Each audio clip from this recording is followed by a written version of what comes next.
Hi everyone, this is Miss Raby and I will be reading pages 154 through 169. And when it's time to turn the page, you're going to hear this sound. Okay. Poor Mac. Mac groans. He stumbles to his feet and hobbles off toward his office. Ruby watches him leave. I can't read her expression. Is she afraid? Relieved? Proud? When Mac is gone, George and Julia lead Ruby from the ring. It's okay, baby, it's okay, Julia says, stroking Ruby's head.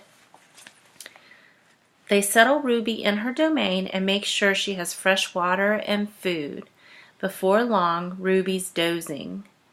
Dad, Julia asks as George locks Ruby's iron door, do you think Mac would ever hurt Ruby? I don't think so, Jules, George said. At least I hope not. Maybe we could call someone. George scratches his chin. I wish I could help Ruby, but I wouldn't know how. I mean, who would I call? The elephant cops? Besides, George looks down, I need this job, Jules. We need this job. Your mom, the doctor bills. He kisses the top of Julia's head.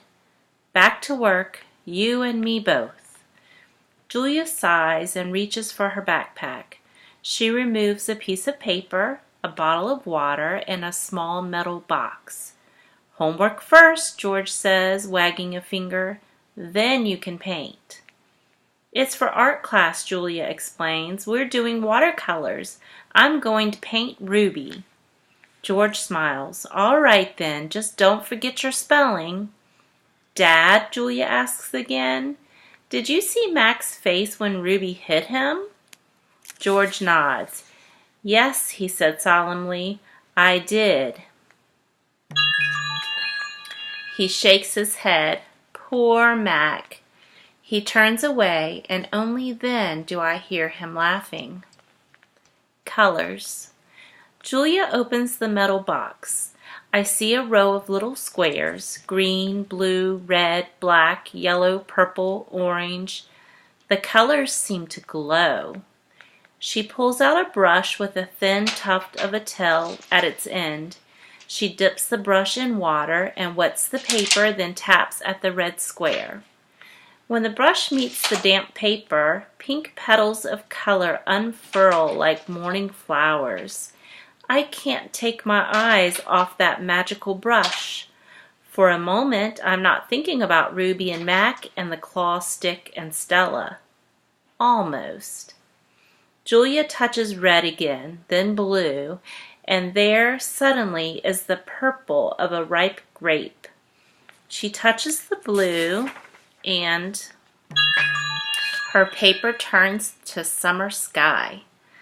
Black and white, and now I see that she is painting a picture of Ruby. I can make out her floppy ears, her thick legs. Julia stops painting. She takes a few steps back, hands on her hips, gazing at her work. She scowls. It's not right, she says. She glances over her shoulder at me. I try to look encouraging. Julia starts to crumple up the paper, then reconsiders. Instead, she slides it into my cage at the spot where my glass is broken. Here you go, she says. A Julia original. That'll be worth millions someday. Gingerly, I pick up the paper. I do not eat a single bite of it. Oh, hey, I almost forgot. Julia runs to her backpack. She pulls out 3 plastic jars, one yellow, one blue, one red. She opens the jars and an odd, not food smell hits my nose. Julia pushes the jars one by one through the opening. Then she slides some paper through. These are called finger paints, she says. My aunt gave them to me, but really I'm too old for finger painting. I stick a finger into the red jar. The paint is thick as mud. It's cool and smooth like bananas underfoot.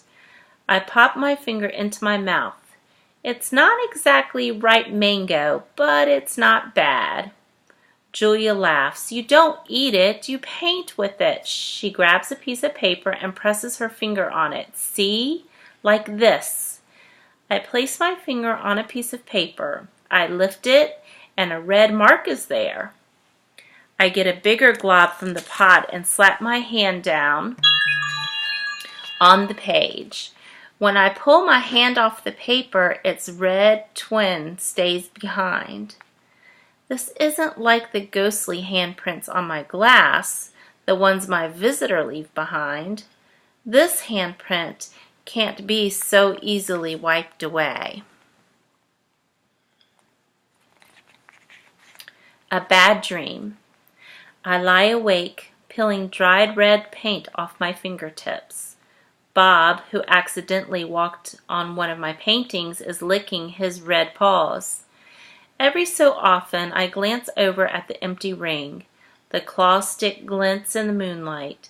Stop! No! Ruby's frantic cries startle me. Ruby, I call, you're having a bad dream. You're okay. You're safe. Where's Stella? She asks, gulping air. Before I can answer, she says, never mind. I remember now. Go back to sleep, Ruby, I say. You've had a hard day. I can't go back to sleep, she says. I'm afraid I'll have the same dream. There was a sharp stick and it hurt. I look at Bob and he looks back at me. Oh, Ruby says. Oh, Mac. She puts her trunk between the bars. Do you think... She hesitates. Do you think Mac is mad because I hurt him today? I consider lying, but gorillas are terrible liars.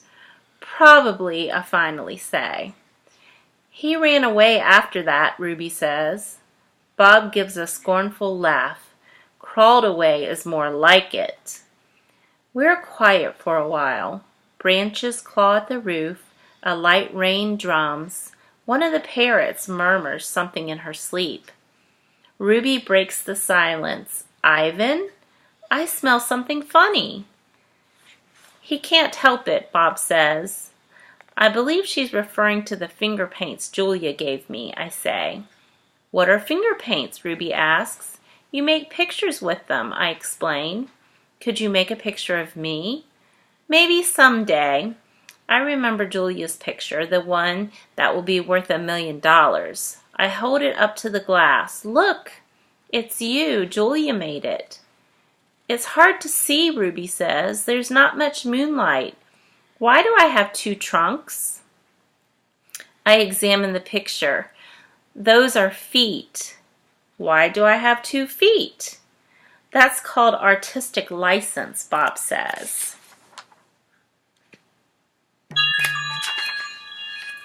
Ruby sighs.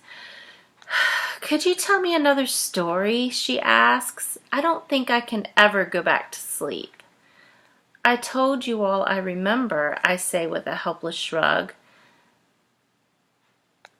Then tell me a new story, she says. Make something up.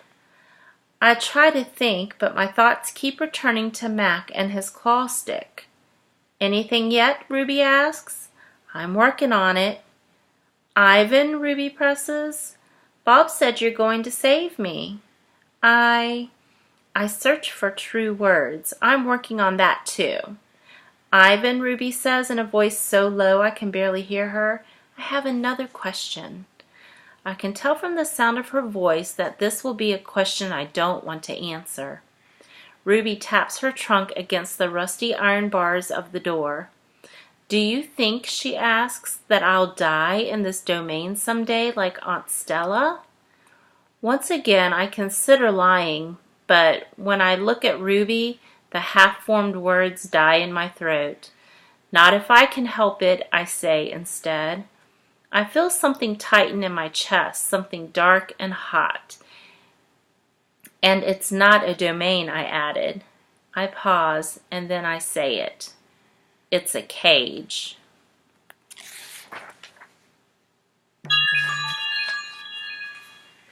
The story. I look at the ring layered with fresh sawdust. I look at the skylight at the half-hidden moon. I just thought of a story, I say. Is it a made-up story or a true one, Ruby asks. True, I say, I hope. Ruby leans against the bars. Her eyes hold the pale moon in them the way a still pond holds stars. Once upon a time, I say, there was a baby elephant. She was smart and brave, and she needed to go to a place called a zoo. What's a zoo? Ruby asks. A zoo, Ruby, is a place where humans make amends. A good zoo is a place where humans care for animals and keep them safe. Did the baby elephant get to the zoo? Ruby asks softly. I don't answer right away. Yes, I say at last. How did she get there? Ruby asks. She had a friend, I say, a friend who made a promise. How? It takes a long time, but finally Ruby returns to sleep. Ivan, Bob whispers, yawning, what you said about the zoo, how are you going to do it? Suddenly I feel as if I could sleep for 1,000 days. I don't know, I admit. You'll think of something, Bob says confidently, his voice trailing off as his eyes close. What if I don't? I ask, but Bob is already asleep. His little red feet dance, and I know he's running in his dreams. Remembering. Bob and Ruby sleep on. I don't sleep. I think about the promise I made to Stella and the pictures I've made for Ruby, and I remember. I remember it all.